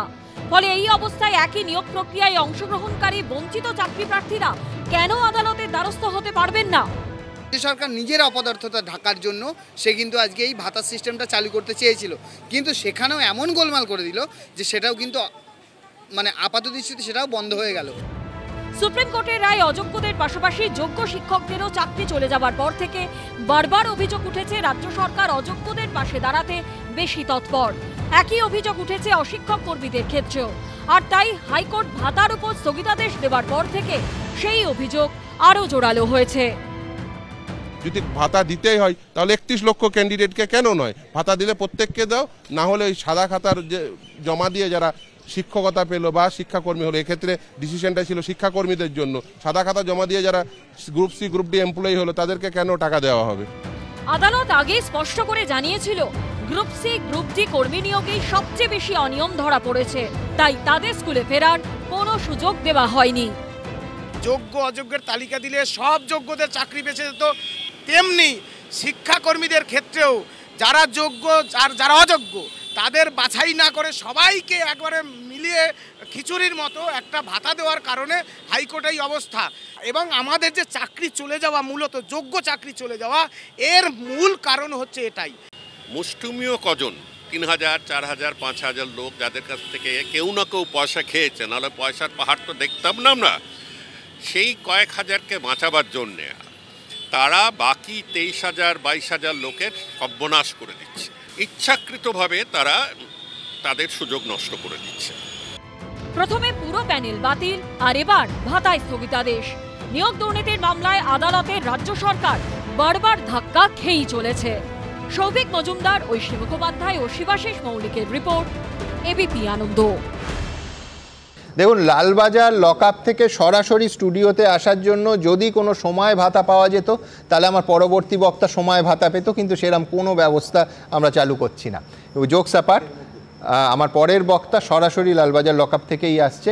কৌস্তব চট্টোপাধ্যায়। কিন্তু তার আগে আমি আপনাদের বলবো দুটো তারিখ একটু পাশাপাশি রাখুন। একটা হচ্ছে 9ই জুন আর একটা হচ্ছে 20শে জুন। 9ই জুন এই মামলায় মাননীয় বিচারপতি অমৃতা সিনহা একের পর এক প্রশ্ন তোলেন। এক, যারা এই টাকা পাবে তারা রাজ্য থেকে কি প্রতিদান পাবে? 2, তারা ঘরে বসে থাকবে আর টাকা পাবে? 3, বেকারদের জন্য রাজ্য কি এই ধরনের অন্য কোনো প্রকল্প চালু করেছে? আজকে তার এই 19 পাতার রায়ে একেবারে স্পষ্ট নিজেই এর জবাব দিয়ে দিয়েছেন মাননীয় বিচারপতি। তিনি লিখছেন, এটা মানে ভাতা পাওয়াটা মৌলিক অধিকার হওয়া তো দূরস্থ, কাজ না করে সরকারি কোষাগার থেকে টাকা পাওয়ার অধিকার কারণ নেই। কৌস্তব চট্টোপাধ্যায়ের কাছে যাব, কিন্তু যাব একটা অভিযোগ নিয়ে যে রাজ্য সরকার একটা মানবিক মুখ দেখাচ্ছিল এবং যাদের চাকরি গেছে, যারা চাকরিহারা, তাদের ঘরে উনুন জ্বালানোর ব্যবস্থা করছিল, মামলা করে তোমরা সেটা বন্ধ করে দিলে। সুমনদা, তোমার কথারই উত্তর দিই। আমার একটু আসতে দেরি হলো কারণ লালবাজারে ঢুকিয়ে দিয়েছিল। এখানে তো দুর্নীতি যারা করে তারা বাইরে থাকে, প্রকাশ্যে থাকে, আর যারা দুর্নীতির বিরুদ্ধে লড়াই করে তাদেরকে জেলে ঢোকানো হয়। যাই হোক, এরকম হবে, আগে অতীতেও হয়েছে। সুমনদা, তোমার কথাই বলি, তৃণমূলের কথা বলছি না, কুণালবাবুর কথা বলছি না, বুয়াদার কথা বলছি না। তুমি বলে না মানবিক মুখ, সুমনদা একটু কাটটা যুক্ত করে নাও, কাট মানবিক মুখ। রাজ্য সরকার এখন, তৃণমূলের সরকার এখন কাট মানবিক মুখ, সবটা কাট খেয়েছেন। বলেছিলেন তো ওই যে কালীঘাটের কাকু, ওই যে ফকিরপাড়ায় থাকে, বেহালার ফকিরপাড়ায়, বলেছিল আমার মনিব অবধি পৌঁছতে পারবে না। দেখুন এখনও সিবিআই ওর মনিব অবধি পৌঁছতে পারেনি। আমি বলছি কথাটা এটা না সুমনদার, কথাটা হচ্ছে চোর পার্থ চ্যাটার্জি একা নয়, চুরি হয়েছে মমতা ব্যানার্জির নেতৃত্বে। এই Mamata Banerjee super numeric post মন্ত্রিসভায় চালু করতে গিয়েছিল। কেন করতে গিয়েছিল? কারণ বৈধ করে দেওয়ার জন্য। আমরা জানি সুপ্রিম কোর্ট বলেছে কারা টেন্টেড, কারা অযোগ্য, কারা সুপ্রিম কোর্ট বলে দিয়েছে গ্রুপ সি গ্রুপ ডি, তাদেরকেও টাকা দিতে হবে 25,000 30,000। মমতা ব্যানার্জি সব জানতেন, আর মমতা ব্যানার্জি এটাও জানতেন যে হাইকোর্ট এটা বাতিল করে দেবে। মমতা ব্যানার্জি এটা জানতেন, ভালো মতো জানতেন। তৃণমূলের সুপ্রিমো জানতেন উনি রাজনীতি করবেন, নোংরা রাজনীতি করবেন, উনি কাটমানবিক বুক সাজবেন, উনি কাটমানি খেয়েছেন। সেটা ঢাকা দিতে গিয়ে আমি তো সবার জন্য যাওয়ার চেষ্টা করেছিলাম, বিরোধীরা আটকে দিয়েছে। উনি ভালো করে জানতেন যে এ ধরনের অবৈধ কাজ আজকের সময় দাঁড়িয়ে হাইকোর্ট এটাকে বাতিল করে দেবে, এবং জেনে শুনেই উনি 25,000 30,000 টাকার ধোকা দিয়েছিলেন। উনি তো বলেছিলেন আমি কলকাতায় থাকলে 3 সেকেন্ডে আটকে দিতাম। উনি মেদিনীপুরে ছিলেন, বলেছিলেন কলকাতায় থাকলে চাটান করে আটকে দিতাম, ফট করে আটকে দিতাম, দুম করে আটকে দিতাম, 3 সেকেন্ডে আটকে দিতাম। এই তো ওর মুখের ভাষা। তৃণমূল কংগ্রেসের নেতাদের নেতৃত্বে এই দুর্নীতি হয়েছে। আমি আবার বলছি, আমি বলছি টেন্টেডদের ভাতা না দিয়ে যারা নেতারা যা নিয়েছেন সেটা ফেরত দিন না। তৃণমূলের নেতারা যা নিয়েছেন মাল করি, সেসবগুলো ফেরত দিয়ে দিন, সেটা দিয়ে ফেরত দিন। সরকারের আমার সুমন, আমার তোমার ট্যাক্সের টাকায় কেন, জনগণের ট্যাক্সের টাকায় কেন? আমি ছোটবেলা পড়েছিলাম হরেক রকম বা, বুঝতে পারতাম না, মা বলেছিল হরেক রকম বা, জিও বারুদের কারখানা সব ছিল। তো এখন হচ্ছে হরেক রকম চুরি ও বাটপাড়ির ফর্মুলা, হরেক রকম চুরি ও বাটপাড়ির ফর্মুলা। আমি তো জানি এই যে কোর্টে যারা গেছে শামীমদা, ওদের জিজ্ঞেস করবেন এরকম দুর্নীতি হয়েছে। দুর্নীতি কিরকম বলে দিয়েছে, তৃণমূল যাদের কাছ থেকে টাকা নিয়েছে তাদের বলে দিয়েছে দিল্লি ভারতবর্ষের ক্যাপিটাল না, দিল্লিতে টিক মারা যাবে না, টিক মারতে হবে পাটলিপুত্রে। যারা তৃণমূলের নেতাদের মাল দিয়েছেন, টাকা দিয়েছেন, তারা পাটলিপুত্রতে গিয়ে টিক মেরেছে। শামীমদা বলুক, এরকম ধরনের দুর্নীতি হয়েছে। মানে তৃণমূলের নেতারা যারা টাকা নিয়েছেন তারা ঘোষণা করে দিয়েছেন যে পাটলিপুত্র টিক মারলে তবে ওএমআরসিতে +1 সুপ্রিম কোর্টের রায়, আদালতের রায় ছিল, হাইকোর্ট প্রথমে 17 রকমের দুর্নীতি বিচারপতিরা দেখিয়ে দিয়েছিলেন যে 17 রকমের দুর্নীতি হয়েছে। মমতা ব্যানার্জি জানেন তো এই দুর্নীতি তো মমতার নেতৃত্বে হয়েছেন। আমি বলছি আচ্ছা, যদি ভাতা দিতে হয় তাহলে 31 লক্ষ পরীক্ষার্থীকে দেবো না কেন? যদি ভাতা দিতে হয়, আচ্ছা যারা 7 বছর 8 বছর ধরে রাস্তায় বসে থাকলেন, তৃণমূল নেতাদের কাটমানবিক মুখ দেখতে পেলাম না, তৃণমূল নেতাদের মানবিক মুখ তখন দেখতে পেলাম না, যখন রাস্তায় এই ছেলেমেয়েগুলো বসে থাকলেন বাচ্চাদের নিয়ে, প্রসব যন্ত্রণা, মনে আছে তো সুমনদা? হাইকোর্টের পারমিশন নিতে হয়েছিল, বারবার মেরে তুলে দিচ্ছিল। হাইকোর্ট বললো না, ওদের বসতে দিতে হবে, ওদের অধিকার আছে, ওরা চাকরি প্রার্থী, ওরা যোগ্য, ওদের চাকরি না হয়ে তৃণমূল নেতাদের যারা টাকা দিয়েছেন তাদের চাকরি হয়েছে, তাহলে তাদের ভাতা নয় কেন? মমতা জানতো, আমি আবার বলছি, মমতা জানতো এটা বাতিল হয়ে যাবে। মমতা জেনে শুনে এই কাজ করেছে মানবিক সাজার জন্য। বাংলার মানুষ জেনেছে ও মানবিক মুখ নয়, ও কাট মানবিক মুখ। মমতা হচ্ছে কাটমানির সরকার। বেশ, সমীর চক্রবর্তী একটা অসত্য তথ্য বলছে, অনেক কিছুই অসত্য বলছেন, সেটা নিয়ে আমার কিছু বলার নেই। যেটা বললেন না যে মানবিক অমানবিক নিয়ে শেষ দিকে এসে রাস্তা যখন অবরোধ করেছে, ওই কোর্টই বলেছে, কোর্টের বিচারপতি, যে রাস্তা অবরোধ করা যাবে না, সেন্ট্রাল পার্কে গিয়ে বসো, সল্ট লেকের। সুতরাং আমি সেটা কৌস্তব বাবুকে মনে করিয়ে দিচ্ছি।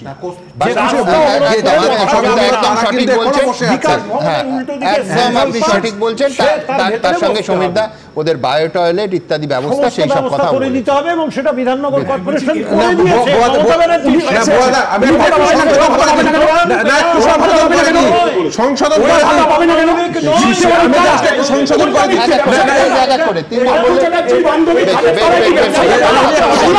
কারণ আমি ওই মামলা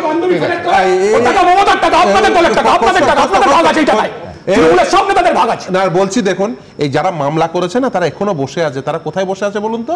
তারা ওই গান্ধী মূর্তির পাদদেশে। তারা ছিল বঞ্চিত চাকরি প্রার্থী, তারা এখনো বসে থাকছে। তার কারণ কি? তারা দীর্ঘদিন ধরে বঞ্চিত ছিলেন, আবার বঞ্চিত হয়েছে সরকারের দ্বারা, এতদিন ধরে বঞ্চিত হয়ে আছেন। আর আপনি যে কথা বলছেন তারা হচ্ছে চাকরিজীবী, এরা হচ্ছে চাকরি প্রার্থী, বঞ্চিত চাকরি প্রার্থী। তাদের নিয়ে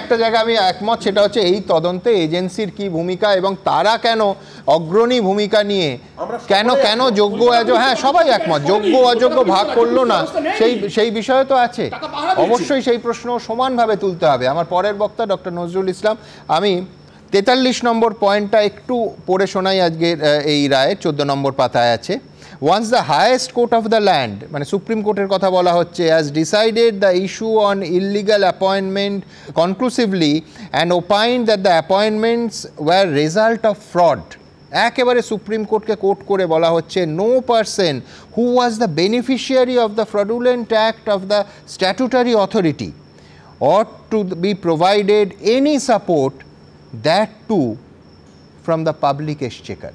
আমি খুব পরিষ্কার বলছি, এই 43 নম্বর পয়েন্টে বোধহয় গোটা রায়ের জিসটা বলে দেওয়া হয়েছে। অর্থাৎ যেখানে স্ট্যাটুটারি অথরিটির এই ধরনের প্রতারণামূলক ব্যবস্থা থেকে যিনি বেনিফিশিয়ারি হয়েছেন, যিনি জালিয়াতি করে লাভ তুলেছেন, একেবারে স্পষ্ট সুপ্রিম কোর্ট যেখানে ইললিগাল অ্যাপয়েন্টমেন্ট কনক্লুসিভলি বলে দিয়েছেন যে এইটা হবে, সেখান থেকে তাকে কোনো ধরনের সাপোর্ট, বিশেষ করে পাবলিক এক্সচেকার থেকে, সেটা দেয়া অনুচিত। একেবারে স্পষ্ট ভাষায় কোনো দ্বিধাদ্বন্দ্বের অবকাশ না রেখে মাননীয় বিচারপতি লিখে দিয়েছেন। ডক্টর ইসলাম, দেখুন, আমাদের একজন প্যানেলিস্ট মানবিক মুখের কথা বলার আগে আপনারা একজন মুখপাত্রের বক্তব্য দেখালেন, সেখানেও বললেন মুখ্যমন্ত্রীর মানবিক মুখ। আপনারা কিন্তু তার একটা ইন্টারভিউ দেখিয়েছিলেন, সেখানে তিনি খুব পরিষ্কারভাবে বলছিলেন যে নির্বাচনের আগে পার্টির কাছে এটা খবর ছিল, দল জানতো যে এরকম টাকা নিয়ে চাকরি বিক্রি করা হচ্ছে। দেখুন, এটা আমি বলছি না, তো আমি যেটা বলতে চাচ্ছি এখানে, এটা মানবিক মুখ না হলে মমতা ব্যানার্জির নেতৃত্বে পার্থ চ্যাটার্জি এবং তার অধীনের লোকদের দিয়ে যোগ্য প্রার্থীদের বঞ্চিত করে অযোগ্য, অন্তত কম যোগ্য লোকদের কাছ থেকে লাখ লাখ টাকা নিয়ে চাকরি বিক্রি করতেন না। যখন করেছেন তখন নিশ্চয়ই তিনি মানবিক। আচ্ছা, এরপরে আসুন, যদি ঘুষ না খেতেন তাহলে হাইকোর্টে মামলা হতো না। ঘুষ খাওয়ার পর হাইকোর্টে সিঙ্গেল বেঞ্চ, ডিভিশন বেঞ্চ, তারপরে সুপ্রিম কোর্ট বললেন যে ঠিক আছে। আপনারা এখন বলুন যে বৈধভাবে যারা চাকরি পেয়েছে তাদের নামগুলো বলুন। ব্যাকগ্রাউন্ড হচ্ছে যে সিবিআই হাইকোর্টের অর্ডারই তদন্ত করে কিছু লোককে অবৈধভাবে চাকরি পেয়েছেন এটা চিহ্নিত করেছিলেন, তাদের তালিকাও দিয়েছিলেন। এরপরে সিবিআই যে তালিকা দিয়েছিলেন, এসএসসি বা রাজ্য সরকারের কোনো সংস্থা এটা বলতে পারেননি যে এরা বৈধভাবে চাকরি পেয়েছে। কোর্ট তখন জিজ্ঞেস করেছিল যে সিবিআই যাদের চিহ্নিত করেছে তাদের বাইরে যারা আছে তারা কি সকলেই বৈধভাবে চাকরি পেয়েছে? আপনারা এসএসসির বর্তমান চেয়ারম্যানের বক্তব্য দেখিয়েছেন যে সেটা বলা সম্ভব নয়।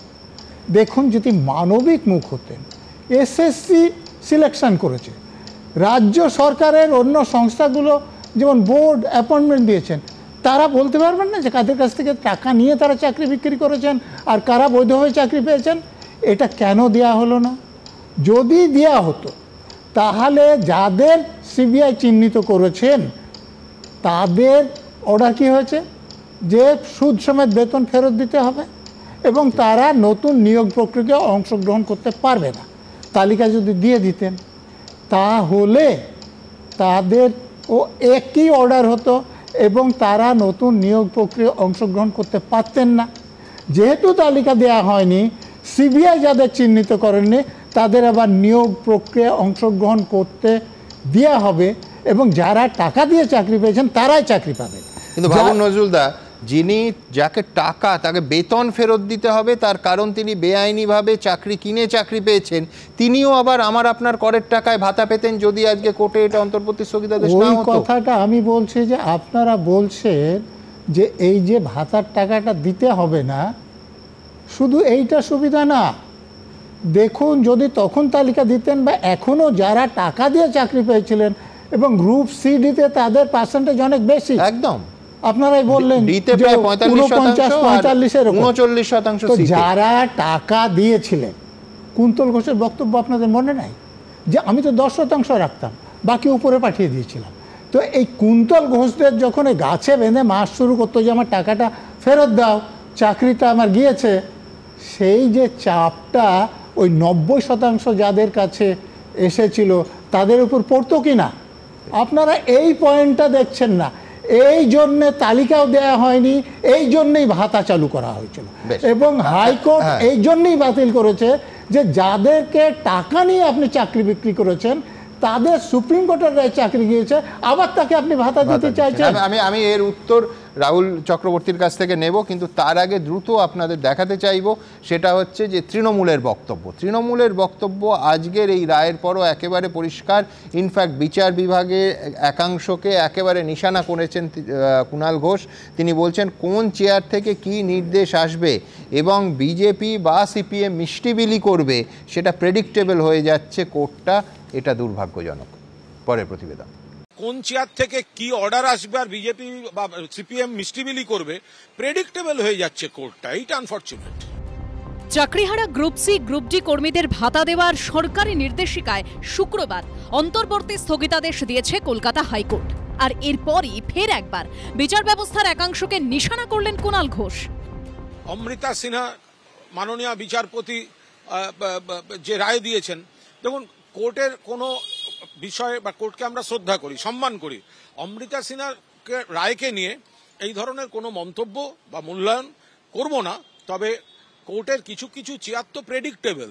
কোন লয়াররা কোন চেয়ারকে প্রেফার করে আর কোন চেয়ার থেকে কি অর্ডার আসবে আর বিজেপি বা সিপিএম মিষ্টিবিলি করবে প্রেডিক্টেবল হয়ে যাচ্ছে কোর্টটা। এইটা আনফরচুনেট।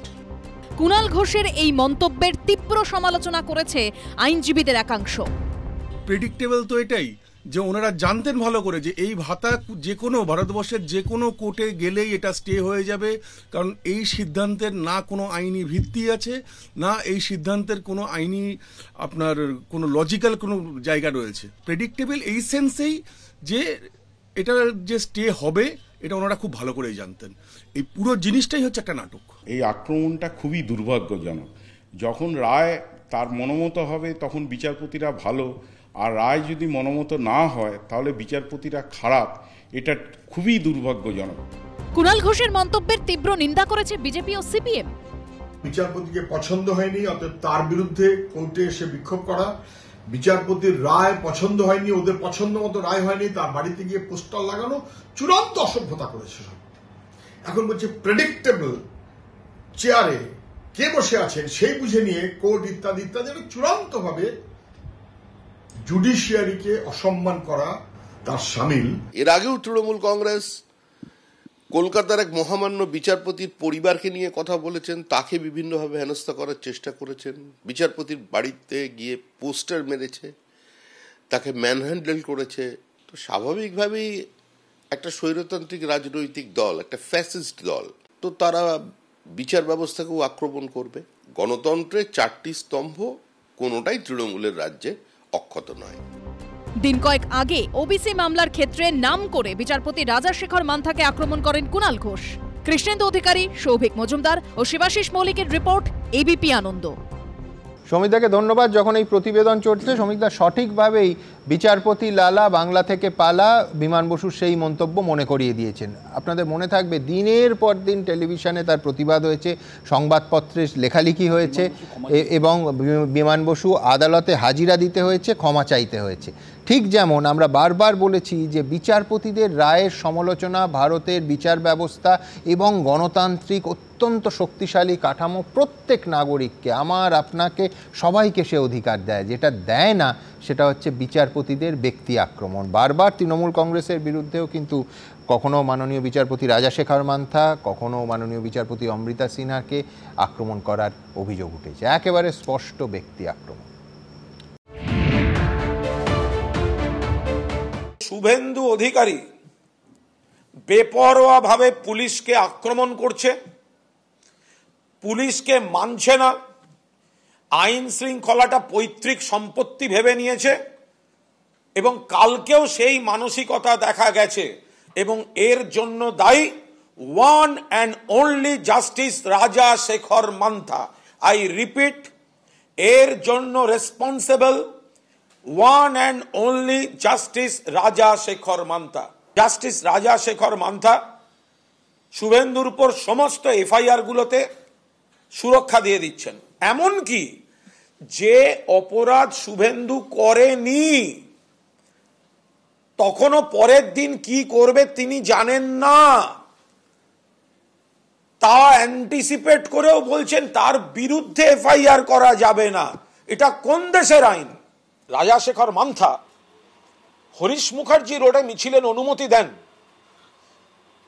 সেই বিচারপতিকে আজ যাই হোক নিরপেক্ষ বিচারপতি বলা যায় না, কারণ হরিশ মুখার্জি রোডটা কোনো ট্র্যাডিশনাল মিছিলের জায়গা নয়। যে রাজাশেখর মান্থা সেই মিছিলের অনুমতি দিতে পারেন এবং যাকে ডিভিশন বেঞ্চ খারিজ করে, সেই রাজাশেখর মান্থাকে নিরপেক্ষ বিচারপতি বলে মনে করি না। যখন প্ল্যানচেট হয় তখন সামনে একজন মিডিয়াম থাকে আর প্রেতাত্মা যেন মিডিয়ামকে দিয়ে সেই লেখাটা লিখিয়ে নেয়। তো এখানেও যেন সেরকম একটা শোনা যায় যে কোনো প্রেতাত্মা মিডিয়ামকে নিয়ে সেই কাজটা করিয়ে নিতে চাইছে। এই প্ল্যানচেট মডেলে কোনো কোনো বিচারপতি নিজেদের উইশ লিস্টটা এজেন্সিকে দিয়ে করিয়ে নিতে চান। ওকে কেন ডাকা হবে না, ওকে কেন তলব করা হবে না।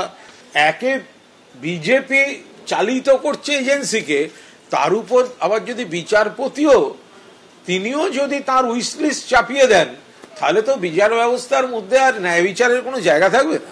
আমি রাহুলের কাছে আসব। একেবারে যে কথা আজকে এই যে চাকরিহারা গ্রুপ সি এবং গ্রুপ ডি, তারা বলছেন ইচ্ছাকৃতভাবে এটা করা হচ্ছে। তাদের যুক্তিটা কি? তাদের বক্তব্য যে চাল আর কাঁকড়কে ইচ্ছে করে মিশিয়ে দেওয়া হয়েছে, যোগ্য অযোগ্যকে গুলিয়ে দেওয়া হয়েছে। ইনফ্যাক্ট তারা একটু স্থূল বাংলায় প্রশ্ন তুলছেন যে সরকারের অযোগ্যদের প্রতি এত প্রেম কেন? দেখি এর কোনো উত্তর রাহুলের কাছে আছে কিনা। দেখো সুমন, আমরা বারবার এ নিয়ে বহুবার বহু কথা বহু সময় আলোচনা করেছি। একই প্রশ্ন বারবার এসছে, সরকারের অযোগ্যদের প্রতি এত প্রেম কেন? প্রশ্ন হচ্ছে আজকে দাঁড়িয়ে যেটা নিয়ে একটু আগেও বুয়াদা বললেন, আমরা যেটা আলোচনা করলাম, বারবার বলার চেষ্টা হচ্ছে যোগ্যদের ভেতরে লিস্টটা যেটা সঠিক সেটা কোর্ট দিতে পারেনি, তাই তো? অযোগ্যদের লিস্টটা তাহলে এলো কোত্থেকে, কার ভিত্তিতে? না না, কোর্ট দিতে পারেনি, কোর্টের দেওয়ার কাজ নয়। আমি বলছি যেটা এসএসসি যে লিস্টটা দিয়েছে, যে কবার দিয়েছে, আজকে যে অযোগ্যদের টেন্টেড বিচার করা হয়েছে সেটা তো সেই ভিত্তিতে। ভাই কথা বললে প্লিজ, তুমি একা কথা বলবে, কি কথা বলবে, সময় দাও। একদম রাহুল, চলো। তো অযোগ্যদের ভিত্তিতে অযোগ্যদের ক্ষেত্রে বিচার হয়েছে, সেটা শুধুমাত্র অযোগ্যদের জন্য। বাকি যারা, তাদের মধ্যে যেমন কোর্ট এটাও বলেনি যে এখানে পুরোটাই যোগ্য, কথা না নয় তুমি বলছো এরা যোগ্য নয়, টেন্টে মানে কোনোটাই কোর্ট বলবে না, বলবে এসএসসি, বলবে এজেন্সি। তাহলে অযোগ্যদের লিস্টে এলো কোত্থেকে? আমার প্রশ্ন তো সেটাও, অযোগ্যদের এসএসসি দিয়েছে বলে তো বাকি যারা সেখানে তাতে নাকি কাকড় মেশানো আছে, কিন্তু এটাও তো বলেনি কোর্ট বা মহামান্য আদালত যে এটা সম্পূর্ণ অযোগ্য বা এরা যোগ্য নয়, এটা কখনো বলেনি। তাহলে আজকে কিসের ভিত্তিতে যারা যোগ্যতার মানে দাবি নিয়ে মিছিল করছে, মিটিং করছে, কিসের ভিত্তিতে, কিসের দাবিতে? তারা যে চিৎকার করে বলছে আমরা যোগ্য, কিসের দাবিতে? এটা তো প্রশ্ন। না বলো বলো, ভালো লাগে। আরে ভাই প্লিজ, না না না, বাড়তি সময় দেবো আমি। ভাই বলতে দেবে না? না please Rahul, Rahul please carry on. যোগ্যদের এই প্রশ্ন তো আসবে। তাহলে যারা যোগ্যরা গিয়ে আজকে বলছে তোমরা যতই বিরোধীরা বলার চেষ্টা করুক, প্রশ্ন তো আসবে তাহলে সেটাকে ক্লিয়ার করে দেওয়া হলো না কেন? একবারে জলের মতো পরিষ্কার করা হলো না কেন? এসএসসি দিয়েছেন, সিবিআই তদন্ত করেছে, সিবিআই কেন? এই সবকটা রাহুল আমি প্রভোগ করছিলাম, মানে যাতে তুমি আরেকটু বলো। আমি বলছি সবটাই একটা জিনিসে ক্লিয়ার হয়ে যেত যদি তুমি স্ক্যান কপি রাখতে, অথবা যদি ওএমআর শিটটা ধ্বংস না করতে, অরিজিনাল উত্তরপত্র রাখতে। কাউকে আর কোনো এজেন্সিকে লাগতো না। ওএমআর শিট তো পাওয়া গেল গাজিয়াবাদ থেকে, যেটাই তুমি উদ্ধার করা হলো। আমি বলছি তোমাকে, সিবিআই যে এতদিন ধরে তদন্ত করলো, আমি যদি উল্টো প্রশ্নটা করি, তাহলে সিবিআইয়ের হাতে সেটা ছিল না, সিবিআই নিজেও জানে না, বুঝতে পারেনি। সিবিআই তো উদ্ধার করলো হরিয়ানার একটা মুশকিল তো। প্লিজ তুমি যখন বলবে স্পষ্ট বলবে, কেউ কোনো কথা বলবে না। আমি বললে তোমার এত গাত্র হচ্ছে না। না বলো বলো, তোমার যদি মনে হয় আমি ঠিক বলছিলাম তো এত তোমার গায়ে লাগছে। হ্যাঁ, ওর বক্তব্যের পরে বলা যাবে। হ্যাঁ, আমার বক্তব্য সেটাই। সেখানে দাঁড়িয়ে যারা আজকে সদরূপে ঘোষণা করছে আমরা যোগ্য, বা এই ঘোষণা রায় দেওয়ার পরে তুমি মানলাম এসএসসির লিস্টেই হয়েছে, কিন্তু আমি সেটা মানছি তো। আমি তো সুমন এখানে রেফার করছি না, এটা তুমি আমি কেউ রেফার করছি, দুজনকেই মানতে হবে। এখানে দাঁড়িয়ে তারপরেও ক্রমাগত যেটা মমতা বন্দ্যোপাধ্যায় করতে চাইছেন, বা যারা আজকে চিৎকার করে বলছে আইনের ব্যবস্থা বা আইনের সাহায্য নেব না, আলটিমেটলি তো এদের সঙ্গে রাজ্য সরকারই থাকবে সুমন, আর কেউ থাকবে না। যারা আজকে বিরোধিতা করছে, এরা তো বলছে রাজ্য সরকার ছিল বলে, রাজ্য সরকার ছিল বলে একটা যোগ্য ছেলে চাকরি পেল না। অসুবিধা হয়, আমি দেখেছি সমস্যা কেন এদের সমস্যা হয়, আমি সত্যি কথা তাই জন্য বলছি। রাজ্য সরকারই থাকবে কেন? আজকে যারা প্যানেল বাতিল করলো, যারা 26,000 লোকের চাকরি খেয়ে নিল, যারা আজকে দাঁড়িয়ে চিৎকার করে বললো সম্পূর্ণ প্যানেল বাতিল হওয়া উচিত, এই কৌস্তবের এসে ভাই দাঁড়িয়ে সেটা বিরোধিতা করলো, অথচ কৌস্তবদের বাঘের নেতা বিকাশ বাবু সেটাকে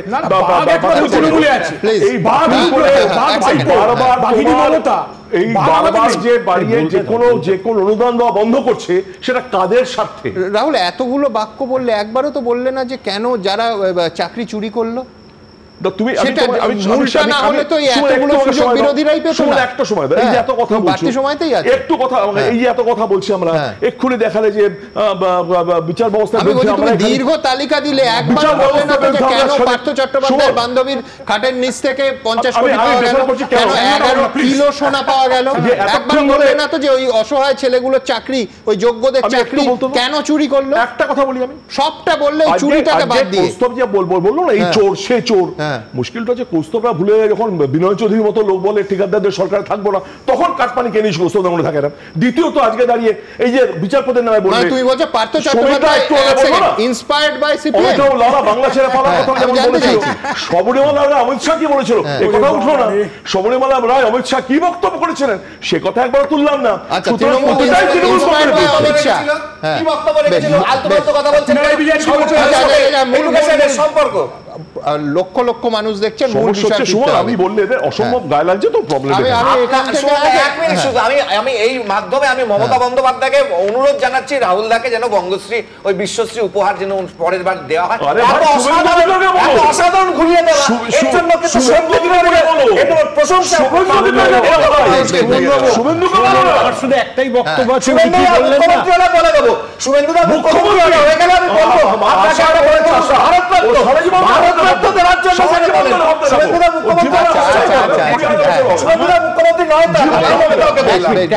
ইনি এতগুলো মমতা ব্যানার্জির বিরুদ্ধে বলছেন, ভালো কথা, তো বিশ্বগুরুটা কোন ইনস্টিটিউশন দিয়েছে এইটা একটু উত্তরটা দিয়ে দিন তো।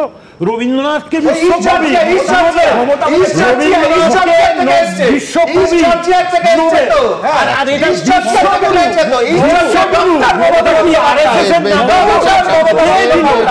আমার পরের বক্তা সমীরাই।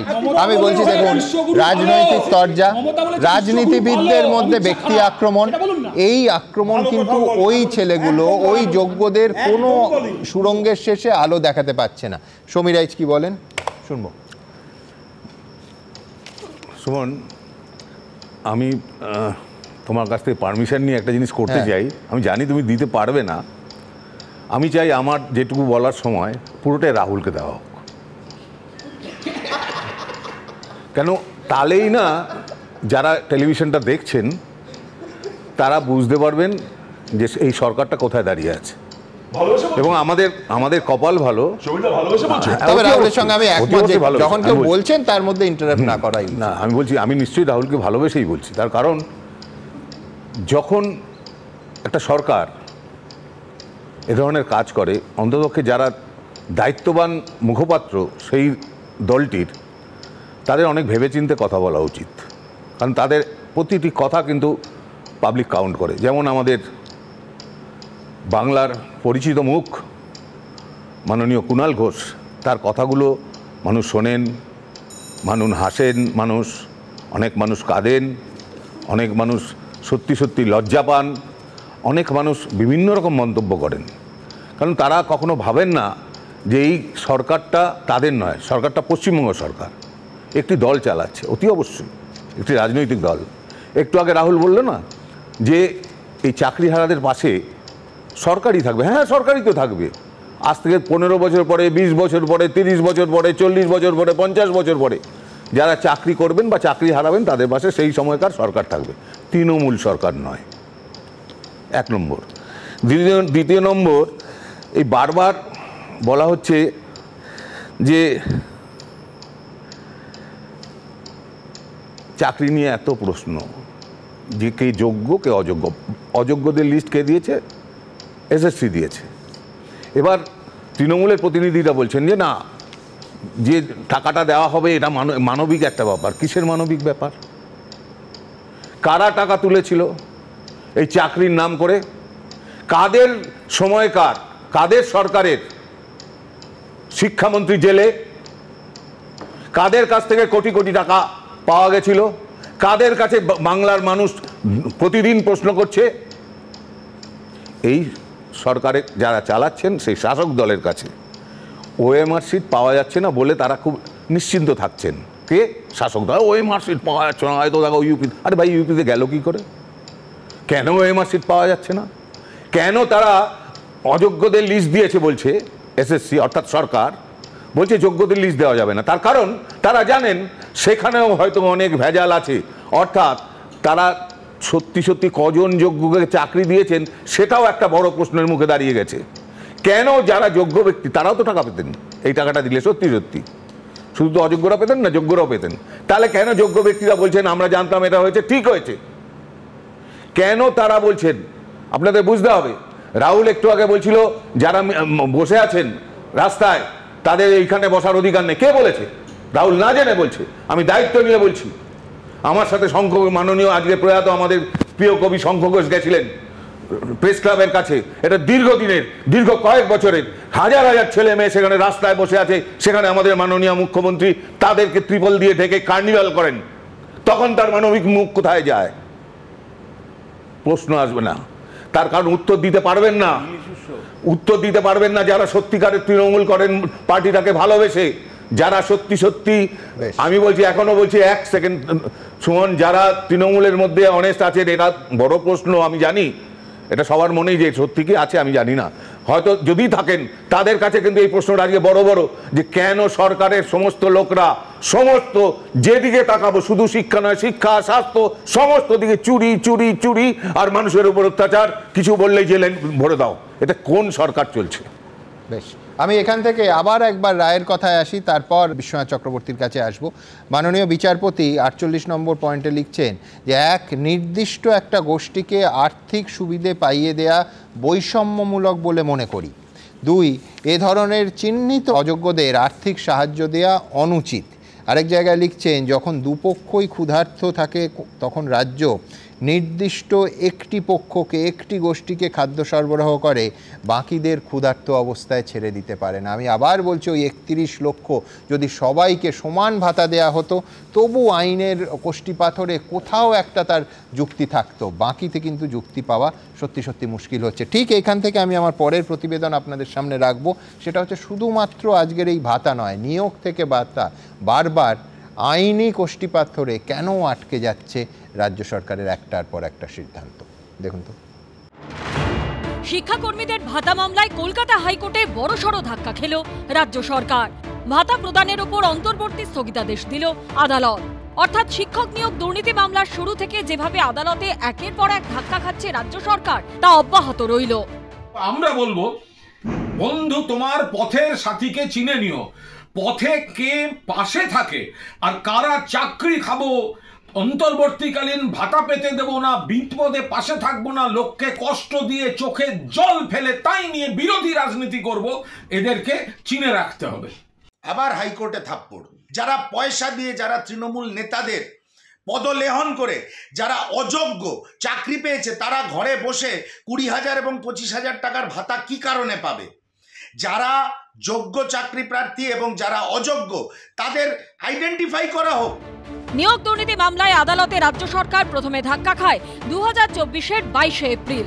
এসএসসি যোগ্য অযোগ্যদের আলাদা করতে না পারায় কলকাতা হাইকোর্টের বিচারপতি দেবাংশু বসাক এবং বিচারপতি মোহাম্মদ সব্বার রশিদের ডিভিশন বেঞ্চ 2016 সালের পুরো নিয়োগ প্রক্রিয়া বাতিল করে দেয়।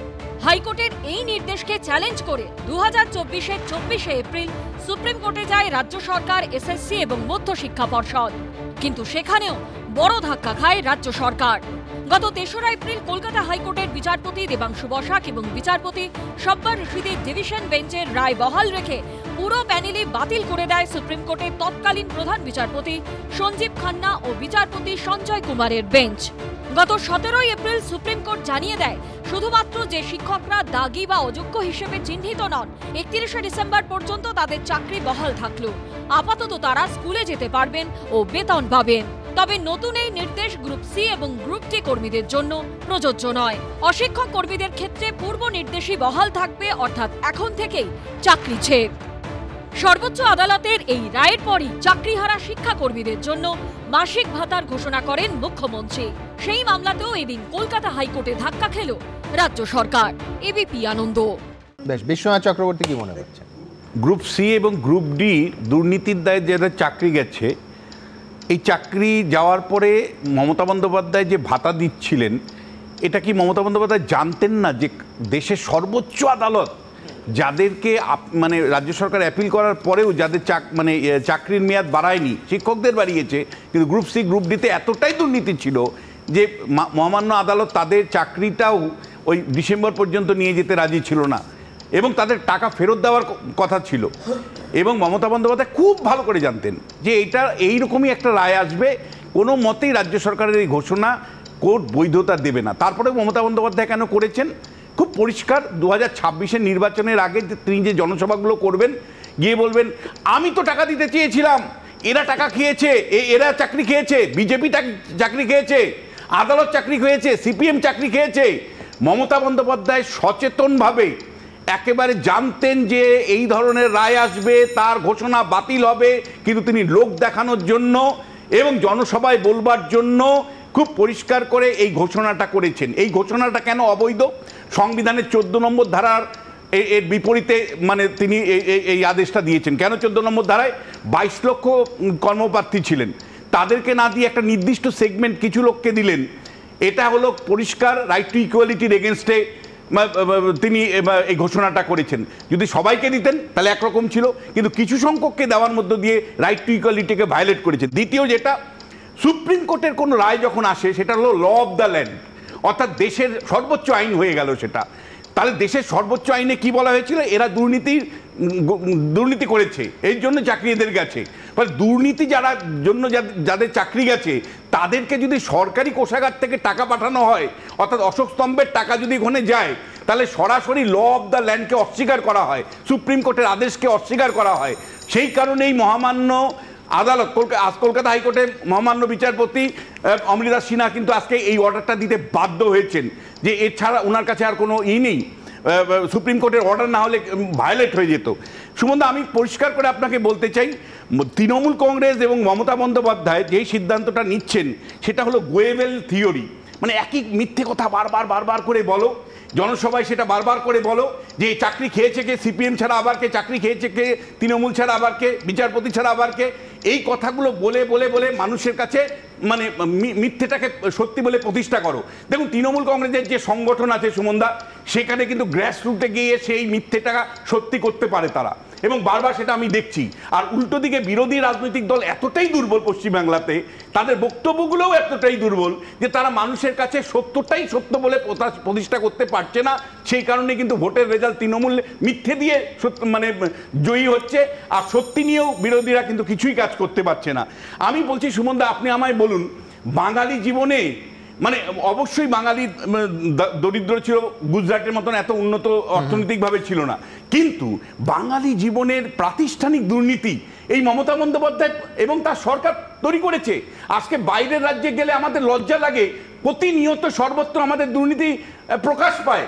আপনি আমায় বলুন, বাঙালি জীবনের এই দুর্নীতি আপনি অতীতে কোন সরকার, সেটা বাম হতে পারে, কংগ্রেস হতে পারে, প্রত্যেকটা স্তরে এই দুর্নীতি আপনি কখনো দেখেছেন? দ্বিতীয় যেটা সুমন দা, সরকার যখন দুর্নীতিকে প্রশ্রয় আশ্রয় দেয় না, ধরুন এইটা জানতো যে এর মধ্যে একেবারে দুর্নীতিগ্রস্তরা যুক্ত আছে, কোর্ট রায় দিয়ে দিয়েছে, তারপরেও যখন সরকার ডেসপারেটলি টাকা দিতে চায়, তার মানে তখন বুঝতে হবে যে দুর্নীতিবাজদেরকে কিন্তু উৎসাহিত করা হচ্ছে, অর্থাৎ প্রতিষ্ঠান মানে সরকারিভাবেই দুর্নীতিটাকে আশ্রয় প্রশ্রয় দিচ্ছে, একটা কালচারে পরিণত করা হচ্ছে।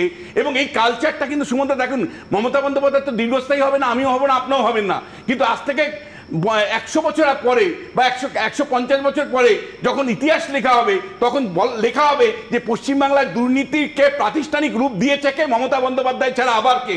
এবং এটা কিন্তু ইতিহাস থেকে মুছতে পারবেন না সেদিন মমতা বন্দ্যোপাধ্যায়। সৌমিত চক্রবর্তী, আমি শুধু একটাই কথা বলবো সুমনবাবু, এই চাকরির ব্যাপার নিয়ে গত 3-4 বছর ধরে আপনাদের শো হচ্ছে, পশ্চিমবাংলার বিভিন্ন চ্যানেল তাদের মতো করে শো করছে। কারণ দাঁড়াও না, তা ঠিক বিশ্বনাথ বাবু এটা কবে রিয়েলাইজ করলেন যে মমতা ব্যানার্জি সমস্ত রায়গুলো জানতেন, এরপরে এই রায় আসবে, এরপরে এই রায় আসবে, এতে উনি সুবিধা পাবেন, অ্যাডভান্টেজ পাবেন? তা বিশ্বনাথ দা সবই যদি আপনি জানতেন, এতদিন আপনি আমাদের আলোকিত করেননি কেন? আজকে কি অমৃতা সিনহা রায়ের রায়টা আসার পরে আপনি কি বুঝতে পারলেন যে এগুলো সমস্ত প্রি প্ল্যান এবং মমতা ব্যানার্জি জানতেন? কিন্তু বিশ্বনাথ চক্রবর্তীকে প্রশ্ন, বিশ্বনাথ চক্রবর্তীকে যেতে হবে। সুমন, আমি বলছি যে আপনাকে খুব পরিষ্কার বলছি, জেগে যদি আপনি ঘুমান না, আপনাকে কোনোদিন ঘুম থেকে তোলা যাবে না। মমতা বন্দ্যোপাধ্যায়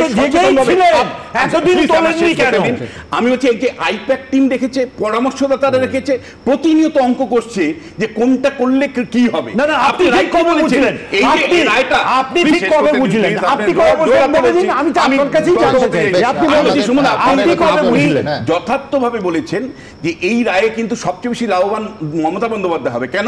এক তো মিথ্যেটাকে প্রতিষ্ঠা করে জনগণকে বিভ্রান্ত করবে, আর দ্বিতীয় যেটা সেটা হলো যে টাকা বাঁচবে। টাকা যে বাঁচবে সেই টাকা দিয়ে আরো কিছু লক্ষ্মীর ভান্ডার দিব, আরো কিছু ভোট কেনার ব্যবস্থা করবো। আমি কাউকে সুযোগ দেবো না, কারণ অত্যন্ত গুরুত্বপূর্ণ বিষয় এবং অতিথি চলে এসছেন। কিন্তু তার আগে একেবারে পরিষ্কার যেখানে রায়, বিশ্বনাথের সঙ্গে একটা জায়গায় আমি দ্বিমত, সেটা হচ্ছে কোনটা সত্য কোনটা মিথ্যে এটা শাসক বিরোধী ঠিক করে না, এটা ঠিক করবেন মানুষ এবং সময়।